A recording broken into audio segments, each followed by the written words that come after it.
eu queria falar da intersecção das coisas, né? A teologia, por exemplo, a arqueologia. O que a gente tem hoje de concreto? Porque a gente vê muita série, muito filme, muito documentário de estão achando a Arca da Aliança, onde está indícios Arca da de Arca Noé. de Noé e tal. O que que a gente tem de estudo de arqueologia que comprove os tempos bíblicos ou esses grandes momentos que a gente viu relatados na Bíblia?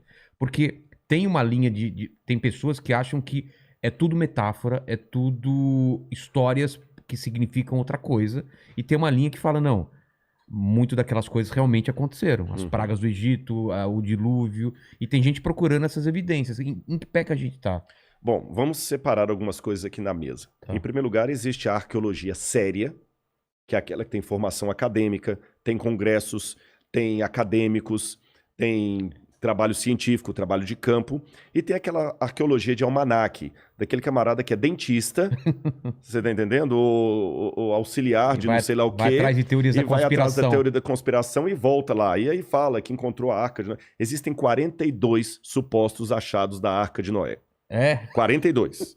Você tá entendendo? Ah, mas que tem uma mancha. Olha, gente, desculpa. Aí que é a diferença entre ser crente e ser crédulo. É. Você tá entendendo? Aí que tem a diferença entre ser crente e ser crédulo. Eu sou crente, não sou crédulo. Aí o camarada me mostra uma fotografia de péssima qualidade, com uma borra preta no meio lá da neve, lá, lá na Turquia, entre a Turquia e a Armênia, lá nos montes lá. Olha, tá vendo aqui, olha? É no formato No da. formato da arca. E o cara vem com um desenzinho de computador, ainda faz assim, pô, cara, tá aqui debaixo da Você neve. foi lá? Não, Não. mas. Ou então aquelas histórias assim, ah, porque um cara da NASA descobriu. Então, olha, vamos varrer tudo isso pro Por lixo. exemplo, o que eu já escutei, não sei se é Aham. verdade, que a Arca da Aliança estaria sendo guardada na Etiópia em segredo. E... Pois Já é. ouviu essa história Já, também, na já não, Etiópia? claro.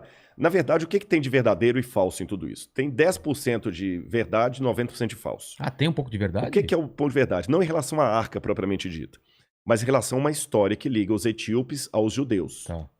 Porque, de fato, existem exames até de DNA que comprovaram que há muitos etíopes que são judeus, São descendentes. descendentes da rainha de Sabá com Salomão. Cara. Tanto é que o Estado de Israel reconhece esses etíopes e dá cidadania israelense para eles. Ah. Tem até um filme, eu estou tentando lembrar agora o nome, que a Mossad vai até recuperar alguns desses etíopes e levá-los, tirar do país, lá até entra em Ruanda com Idi Amin Dada, fazer uma negociação com ele, para recuperar esses etíopes e levar, que eles estavam sendo ameaçados de morte, estavam sendo mortos Levar para por Israel? antissemitas e levaram para Israel. Ah. E tem muito etíope lá, judeu de sangue etíope, negro, mais negro do que eu até, no exército lá, israelense e tudo mais. Então isso é verdade. Tá, Agora eu falei, isso é os 10%. tá. 90% de erro. Aí começa agora uma longa lenda que o rei Salomão estava lá com a rainha de Sabá. Quando ela foi embora, ela tinha um filho com ele. E o rei Salomão resolveu dar de presente para o filho uma réplica da Arca da Aliança. Aí, só que o menininho era muito esperto, trocou a réplica pela original e levou a original para a Etiópia, onde ficou guardada. Só que isso tudo é fantasia. Nós não temos nada a respeito disso. O que nós temos? Até a Bíblia não fala como é que a arca desapareceu. É uma inferência. Eu estou falando da Arca da Aliança, onde estão É. os 10 mandamentos. E ela, Aquela que ela o... descreve, ela descreve com Com detalhes detalhes, absurdos, sim, né? os De como anjos, exatamente. Eu tô eram falando o querubins, né? querubins. Eu tô falando daquela que o Indiana Jones encontrou. Aquela ali. Aquela lá. É. Caçadores da Arca Caçadores Perdida. da Arca Perdida. Aí o que acontece?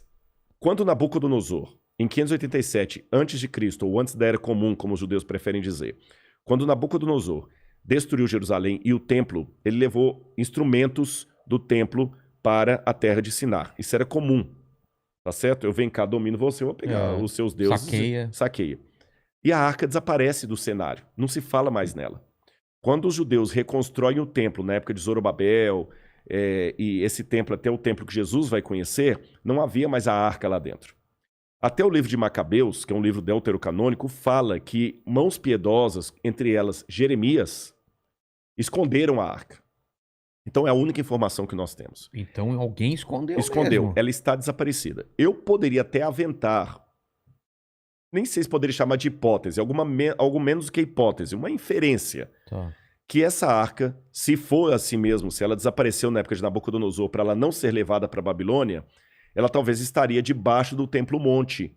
Quem vê uma foto de Jerusalém, tem aquela cúpula dourada, Tá ali era o debaixo. lugar do templo. É. Ela pode estar ali debaixo. Aí você fala, pô, por que não vai lá e escava? Pô, que eu não quero proclamar a Terceira Guerra Mundial. Exatamente. Só O lugar é isso. sagrado Dos pros muçulmanos. de onde Maomé Nossa. foi assunto ao paraíso. Treta. Não Nossa. pode.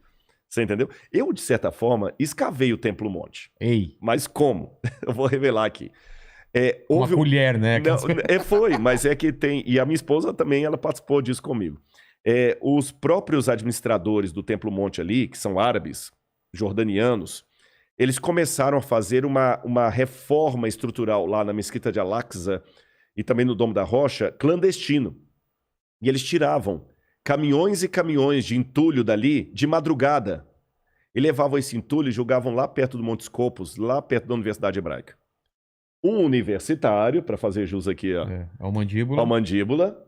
Olha a importância do universitário, viu? O nome que aparece é do doutor lá, mas o universitário que ajudou. Ele passou, estudante de arqueologia, falou, pô, caramba, tá tirando de lá, jogando aqui. Conversou com Gabriel Barcai, que é um professor aposentado da Universidade Hebraica.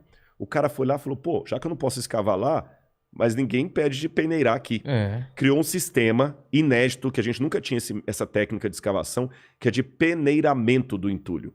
E a gente encontrou muitas coisas ali, como, por exemplo, o azulejo do primeiro templo, etc. E foi assim que eu participei também, o Sifting Project, que eles chamam. Ainda está em curso ainda.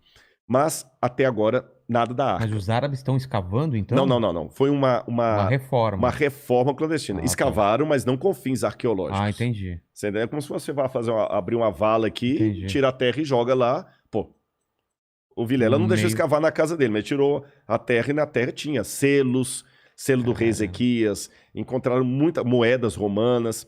Então, muita coisa foi encontrada. Mas, separando ainda naquela que eu falei, a arqueologia séria não tem nada a ver com esse sensacionalismo, tá bom? E para explicar, dar até alguns exemplos para você, eu tenho que fazer duas advertências aqui para todo mundo que está assistindo a gente. Em primeiro lugar, a pior estupidez que alguém pode falar, seja ele crente ou descrente, é falar a arqueologia comprova a Bíblia. Não é papel da arqueologia fazer isso. Por uma coisa muito simples, já iniciada por Francis Bacon e sistematizada por Stuart Mill. Método científico. Tá bom? O método científico, ele tem as suas delimitações e a sua objetividade. Eu não posso usar o mesmo método científico para objetivos diferentes. Por exemplo, o método científico usado para descobrir uma vacina para o Covid não é o mesmo método científico utilizado para poder descobrir qual material de construção civil é mais resistente à deteriorização. Não é o mesmo método científico que eu vou usar numa tese de doutorado em filosofia clássica. Tá certo? São métodos diferentes. Então, se eu estou estudando Freud e a psicanálise, eu vou usar um método. Se eu estou usando estruturas em construção de engenharia civil, é outro método. Se eu estou estudando parasitose, vou dar um exemplo, outro método. Um exemplo real. Quer que abra? Quero. Aqui, vamos ver se eu vou conseguir. Não vai explodir isso aqui, assim, né? Abre assim, plaque. Plaque. Por exemplo, o Santo Sudário.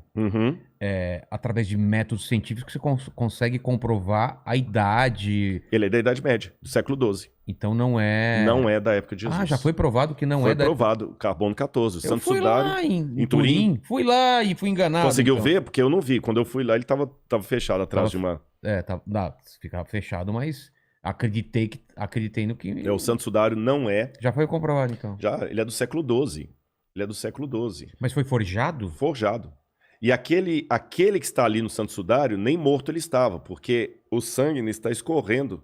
E quando o morto morre não tem, né? Morto fazer outra coisa, né?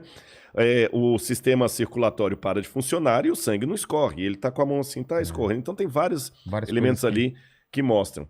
Então, o método científico é diferente do que você vai usar para... Você deu um exemplo bom aí, para datação, etc. Então, o que acontece? Por uma questão de método, eu não vou poder, pela arqueologia, provar, por exemplo, que Maria era virgem quando deu à luz a Jesus. Que Jesus ressuscitou. Isso é sandice. Você entendeu? É querer usar gasolina de avião para carro. É. Não funciona. Então não posso falar assim, a arqueologia comprova a Bíblia. Se alguém fala isso, ele não está sendo acadêmico. Mas vamos pensar assim, eu consigo entender um pouco mais do Jesus histórico. Bingo. Agora você colocou o dedo na questão. A arqueologia, ela me ajuda a compreender 2 elementos. Letra A, o contexto bíblico, Tá. que me lança luz sobre muitas passagens da Bíblia que sem arqueologia eu não ia entender. Exatamente. Você está entendendo? Eu não ia entender. E, em segundo lugar, a arqueologia também me permite verificar se a história que a Bíblia apresenta é fato ou mito. Então. Aí, nesse sentido, eu posso falar o seguinte, a arqueologia comprova a historicidade da Bíblia Sagrada. Ah, tá, mas não a veracidade. Não a veracidade, mas a veracidade vai vir como? Ela vai vir num segundo momento. Por quê? A Bíblia Sagrada, diferente do Bhagavad Gita, diferente do Alcorão, diferente do livro dos Vedas, diferente do Mahabharata, qualquer livro clássico religioso, Tao Te Ching, do taoísmo, Zend-Avesta, do zoroastrismo, a Bíblia é o único livro religioso produzido pela humanidade que se sustenta numa fundamentação histórica. Tá. Por exemplo, se eu fosse um hindu, você jamais teria uma conversa comigo sobre a arqueologia do Bhagavad Gita. Por quê?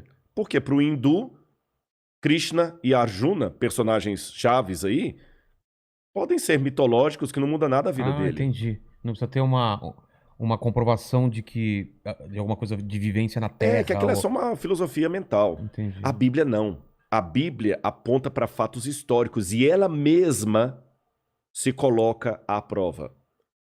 É como se a Bíblia dissesse, se a Bíblia fosse uma pessoa, ela diria o seguinte para você: a prova maior de que eu sou a palavra de Deus é que a história que eu conto é verdadeira.